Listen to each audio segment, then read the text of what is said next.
Welcome on into the Fantasy Football Forge. My name is Steve, and it is time for actually an announcement, really, and we're going to tie that into just kind of showcasing my top 50 big board. Super Bowl is done with. I'm filming this pre-Super Bowl, as you might see based on the draft order at the back end here. Because I got Philadelphia winning, so maybe we'll see them at pick 32. I don't know. I would never bet against Patrick Mahomes though, so I got no money on Philly winning. That being said, though, Super Bowl's over. All eyes are now on Indianapolis. All eyes are all on Green Bay. The NFL draft coming up soon, so that's going to be the focus of the NFL world. It's already been the focus of my world and many of yours world. So we are going to do a mock draft that is very heavily going to be influenced by my top 50. I'm not taking my top 32 in the order of my top 32 here, but I am heavily just going in order based on kind of towards, factoring in need here. And there are going to be some trades in the draft. A lot of talk here at the top for Tennessee with possibly trading out. But for now, we're just going to leave it as is. The most likely outcome here is Cam Ward, number 1 to the Tennessee Titans until they've traded away the pick, until they've made a free agency move for a quarterback. I do think it's somewhat noise, but also somewhat interesting that as of this morning, Tennessee has made it publicly known that they are open to finding out what teams are willing to trade for that number 1 pick. I don't want to go into too much detail here. We are going to have some trades in this draft. I'm just going to mention them. Not going to go over the value. That really does not matter. The fact that matters is the fact that the trade happens. So I'm just going to skip through them and then on to the picks. Here we are going to have the New York Giants trading up with Cleveland here, just ensuring that they get their guy. And you ask who their guy is, of course, Shedeur Sanders. I think New England's definitely going to be talking with Tennessee to come up to pick 1. Is that for Cam Ward or Shedeur? I don't know, but Cam Ward definitely makes plenty of sense for them as well. And the reason that I am doing this draft along with the announcement of my top 50 big board. Oh, by the way, I got to announce where the heck you can find my top 50 big board. My bad. Is that I have a couple of drafts already prepared, and I kind of like to just release one of these a week. I don't like to bombard you too much with this and let the news cycle work its way so that way we can see some of the changes that we might want to see. But I have 2 ideas already for my upcoming drafts that I have the blueprints for, and so that would push us way out.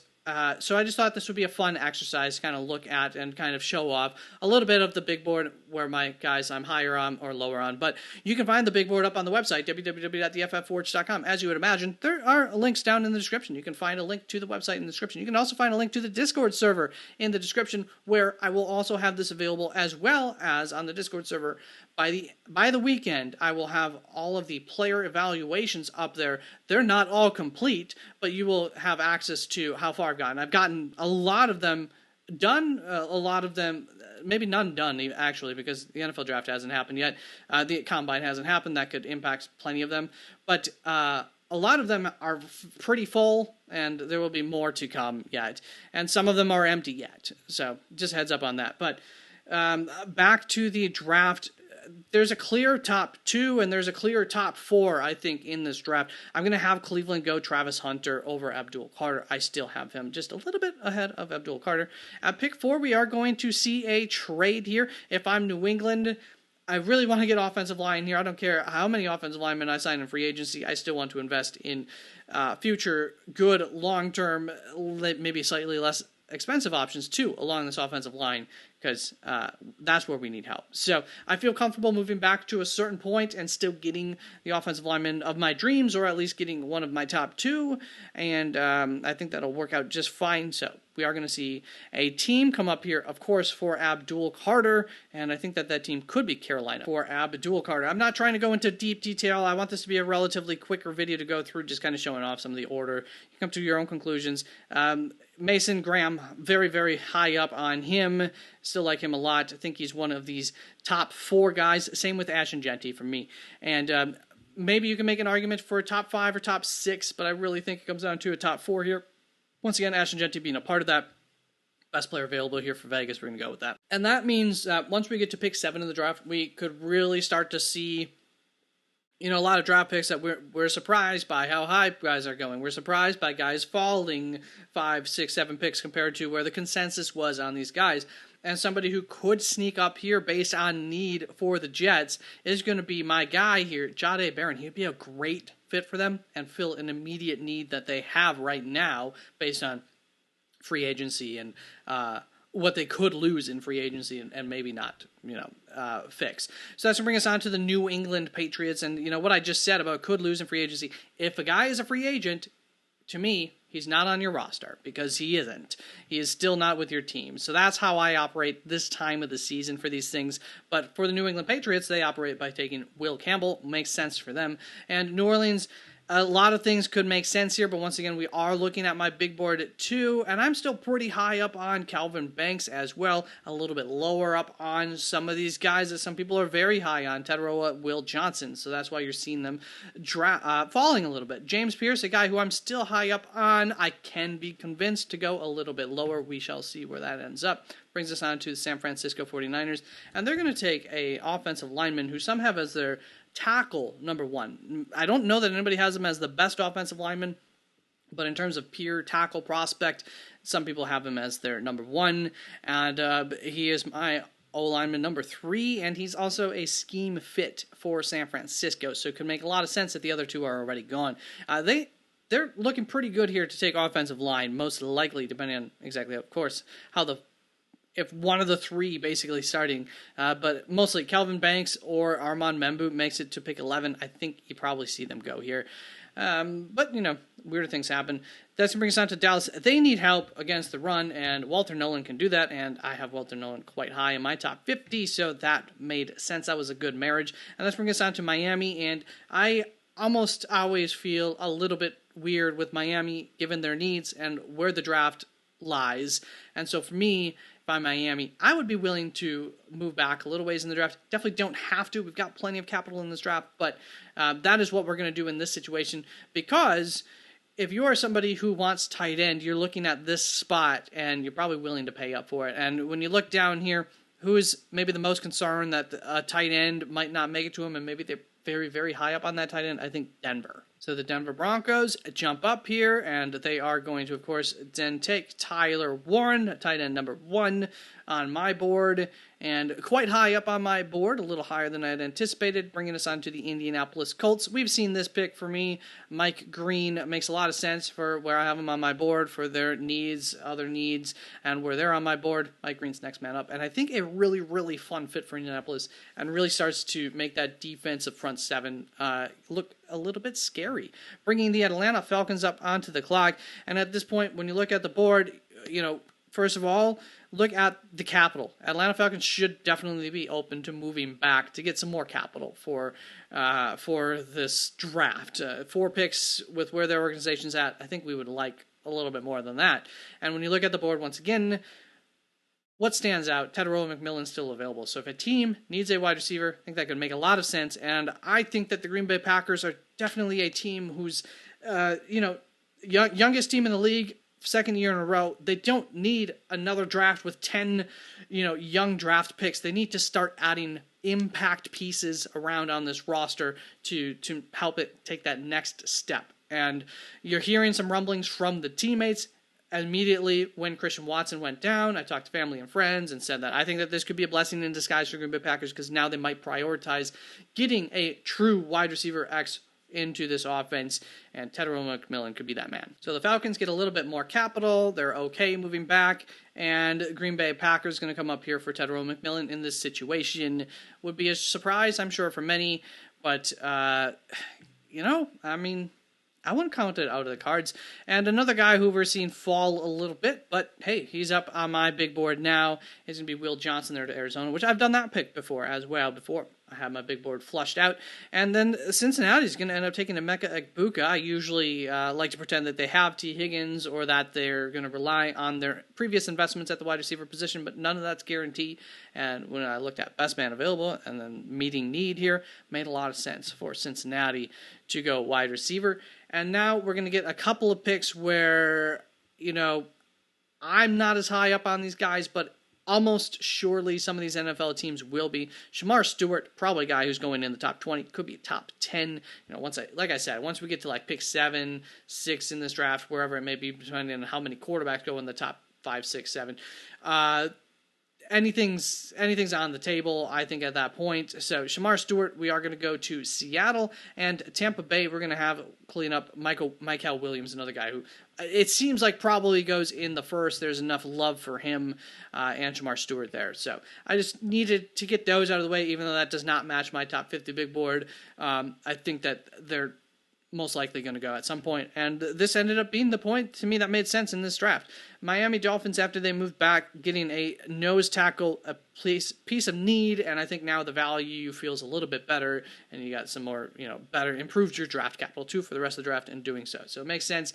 Pittsburgh going to take a guy who I really like a lot. Maybe I'm not as high up on him as I once was. Jahdae Barron has kind of jumped him and moved up, whereas Trey Amos has moved a little bit down in my eyesights, but I'm still pretty big fan of him. Big need there for Pittsburgh as well. Brings us on to the Los Angeles Chargers. Kind of a weird board for them. So we're going to end up taking Gray Zabel. I don't think it's out of the realm to think that they might continue to improve this offensive line even more. It is my second tier of needs currently. Free agency will change a lot of things, but I think could make enough sense for them. So that is what ended up happening here. Very interesting pick. I don't know how often that'll happen this offseason, but I would not be shocked if we saw that on draft day. Brings us to the Atlanta Falcons. Going to go Princely Umanmielen, and so I just found out recently part of the reason that he's lower on draft boards, that he's not necessarily a clear first-round draft pick, besides I'd say having potential top 10 types of talent, is that he has character concerns. So that's parts of what's pushing him down off of boards, and I think how he does in the NFL Combine in Indianapolis will also have a big impact on how high he does or does not go in the draft. Here, Atlanta falls back, still gets a position of need and a guy who has a lot of potential talent. Going to bring Minnesota up onto the board, and oftentimes, I'm open to trading back from Minnesota. They also are a team that has a bit of a draft chasm here, especially from pick 24 to 97, that you might want to fill up a little bit, get a little more draft capital by falling back. And you look at the board, you look actually less so maybe at this board, look at my board, look at some teams' boards. Josh Connerly, a tackle who definitely becomes a worthwhile draft pick, mid-20s, could go higher than that even. And you see that he's available, and you look at the back end of the draft, and you see a lot of teams that need tackle, that could use tackles. So if you're one of them, you might want to move up. And the Baltimore Ravens have a lot of draft capital to work with. So I think that this trade could definitely be a draft day, trade up situation for Baltimore somewhere around here. So that's what we're going to do.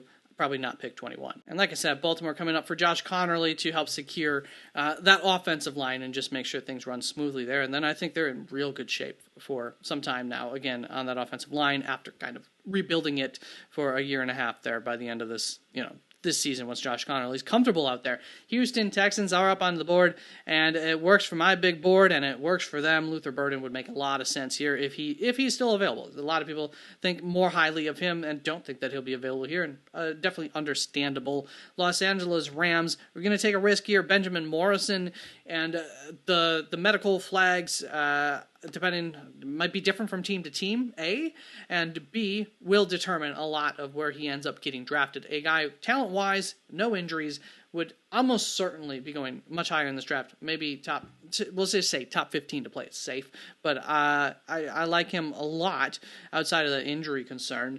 And now Minnesota Vikings come back up onto the board, and very interesting pick that I haven't seen, that I haven't done yet, that ended up coming up, that I do think makes plenty of sense, especially when you move back a little ways here in Derek Harmon. Once again, helping my board make these choices as well made sense. And hey, look at that. Jack Sawyer just fit in perfectly here based on my board. Next edge up needs for the Lions to go, bringing Washington up onto the clock. And they also could use an edge. The tackle situation just, they got beat. Josh Connerly got taken before they could move up for him, or, he didn't fall to them. And in terms of wide receiver, where I think they have a lot of need, I'm sure they'll bring back at least one of those pieces, or if not two pieces. I'm sure they'll add a guy in free agency. But there's still probably one more, at least one more need. Currently, they're losing a lot of guys. Currently, I have them needing 3 wide receivers to add to their roster overall. But a high-end wide receiver added to this, I think, is something you're definitely thinking about. Matthew Golden, or who I have next up, was Trey Harris. Moved him back on my big board a little ways. That franchise guy just released his top 15 wide receiver board, and he did convince me to just move him down just a little ways. Ended up going behind Matthew Golden with that instead of ahead of him. I flipped them like 3 times already. I cannot make up my mind quite, because a lot of people are lower on Trey Harris than I am, and I get it. But regardless, the next up here, what the heck? That's not how you do that. Is going to be Donovan Ezrique, somebody who a lot of people do say could sneak into the first round, and here we have that happening based on my big board. Cleveland up next. They are going to take Josh Simmons here. New England, Philadelphia, Colston Loveland, baby. They're going to go with this. We've already done this pick before. I think Philadelphia Eagles fans seem to be on board with that one as well, so that works out well. And Kansas City Chiefs, I don't know if maybe they would go Colston Loveland. I tend to think probably not here. Definitely on board with getting a tackle if one of them is there, but at this point now there's a drop-off in tackle. Once again, they're going to miss out on that in the first round, but they're going to get a guy who I don't think we've had go in the first round yet in this short time that I've been doing mock drafts. Alfred Collins, really like him a lot. I think fits the need there in Kansas City quite a bit along that defensive line, and really high up on my big board, maybe compared to some others. So there you go. I'll put up the final results so you can pause and look at that as I head on out here. But I just wanted to get this out real quick because we will have another longer form video of the draft coming soon.